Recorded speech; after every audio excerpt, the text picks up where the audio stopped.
नाज़रीन, सिंध जे मुख़्तलिफ़ शहरनि में बरसात ऐं ॿोॾि मुतासिर माण्हुनि जी सहायता जो सिलसिलो जारी आहे। मुख़्तलिफ़ तंज़ीमूं ऐं सरहदी वारा मुतासिरनि जी मदद करे रहिया आहिनि। मुख़्तलिफ़ शहरनि में मच्छरमार स्प्रे बि करायो पियो वञे। SS न्यूज़ जे नुमाइंदनि मूजिबि सॻियूं भरिसां दरगाह नवाड़ो शरीफ़ ऐं ॻोठ काज़ी भुट्टा में पाकिस्तान एयरफोर्स जे आफ़ीसरनि, पाक आर्मी ऐं सिंध पुलिस जी मदद सां बरसात ऐं ॿोॾि मुतासिर ख़ानदाननि में 400 खां वधीक राशन जा कट्टा ऐं ॿियो सामान विरहायो। उन मौक़े ते उस्ताद पीर बख्श भुट्टो, मेहदी हसन भागत ऐं ॿियनि SS न्यूज़ सां ॻाल्हाईंदे चयो त हू पाकिस्तान एयरफोर्स जे आफ़ीसरनि जा थोराइता आहिनि, जिन ॾुखे वक़्त में संदनि मदद कई आहे। शहदादपुर शहर ऐं आसपास जे बरसात मुतासिरनि जी वाहुर करण लाइ लाखा इतिहाद ज़िले सांगड़ जे महिनतुनि रंग लाथो। सुहेल अख्तर लाखो ऐं सिविल डिफेंस शहदादपुर जे रज़ाकार शाहनवाज़ लाखो जी कोशिश सां पंजाब जे गुजरांवाला सिविल डिफेंस स्काउट रज़ाकार टीम जे ग्रुप वार्डन अहमद डार, फातिमा असद, नसीम सादिक ऐं ॿियनि सां गॾु ॻोठ गुल मोहम्मद सहतो, नबी बख्श सहतो ऐं ॿियनि हंधनि ते सवे मुतासिरनि में राशन, कपिड़ा ऐं ॿियो सामान विरहायो वियो। जॾहिं त कैंसर जहिड़े मोज़ी मर्ज़ में मुब्तला हिकु ग़रीब मरीज़ खे इलाज लाइ रोक रक़म बि ॾिनी वई। पखो ऐं आसपास वारनि ॻोठनि में UC चेयरमैन माजिद मुस्तफ़ा मंगण तरफ़ां ॻोठ हुसैन बलोच, ॻोठ नूर मोहम्मद मुग़ेरी, ॻोठ अतर ख़ान मुग़ेरी ऐं ॿियनि ॻोठनि में अॼु मच्छरमार स्प्रे कराई वई। वेटनरी सेंटर मुबारकपुर जे इंचार्ज सरफराज़ अहमद भुट्टो अस्पताल खे घर करे छॾियो। ॾींहं ऐं राति मुख़्तलिफ़ ॻोठनि में वञी जानवरनि खे बीमारी खां बचाव जूं वैक्सीन करे रहियो आहे। SS न्यूज़ जे रिपोर्टर ख़ैर मोहम्मद गोलो मूजिबि ॻोठ सचल सरकी, ॻोठ हमीद ख़ान पठान, ॻोठ ईदन महर ऐं ॿियनि ॻोठनि जे रहवासियुनि जो चवणु हो त डॉक्टर सरफराज़ अहमद भुट्टो संदनि ॻोठ अची मुफ़्त में जानवरनि जी वैक्सीन करे केतिरनि ई जानवरनि खे बीमारी खां बचायो आहे।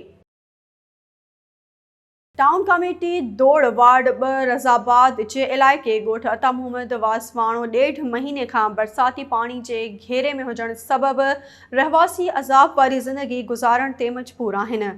SS न्यूज़ जे रिपोर्टर अब्दुल हुसैन वासवाणो मूजिबि रहवासियुनि अल्लाह बख्श वासवाणो, वज़ीर अली वसाण, असगर अली वसाण ऐं ॿियनि मीडिया सां ॻाल्हाईंदे चयो त बरसाती सिम नाली जे पाणी बीहण करे इलाइक़े में ॿोॾि वारी सूरतहाल आहे। समूरे ॻोठ ॿाहिरां 4 खां 5 फुट पाणी बीठल आहे।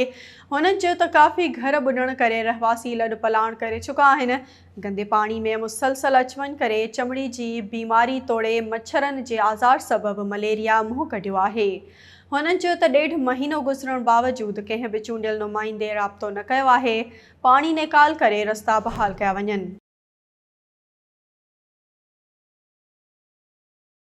गंबट में सफ़ाई सुथराई न थियण ऐं बरसात जो पाणी शहर जी किसान कॉलोनी तोड़े ॻोठनि मां नेकाल न थियण ख़िलाफ़ शहरियुनि एहतिजाजी मुज़ाहिरो कयो।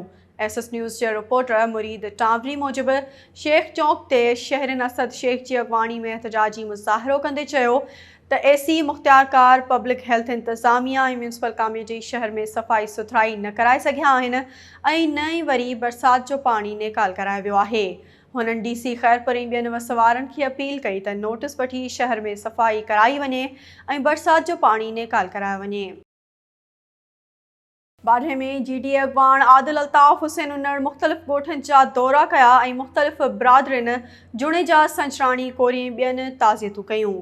उन मौक़े ते आदिल अल्ताफ़ हुसैन उन्नड़ मीडिया सां ॻाल्हाईंदे चयो त सिंध जा बेघर थियल मारूअड़ा रोडनि रस्तनि ते खुलियल आसमान हेठि विहारो मददगार बणियल आहिनि।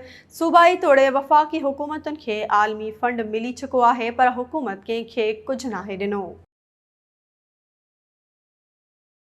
बाहुखोसो वेझो UC मलोई जे देह हैदरपुर में ॻोठ मोहम्मद बख्श निंदवाणी जे बरसात मुतासिर ॻोठाणनि एहतिजाजी मुज़ाहिरो करे धरणो हयो। SS न्यूज़ जे रिपोर्टर अली अकबर निंदवाणी मूजिबि उन मौक़े ते एहतिजाज कंदड़ ॻोठाणनि ग़ुलाम हुसैन निंदवाणी, शाह मोहम्मद निंदवाणी ऐं ॿियनि चयो त MPA डॉक्टर सोहराब सरकी समेत कंहिं बि वाहुर न कई। हिन वक़्त ताईं खैन कुझु बि न मिलियो आहे।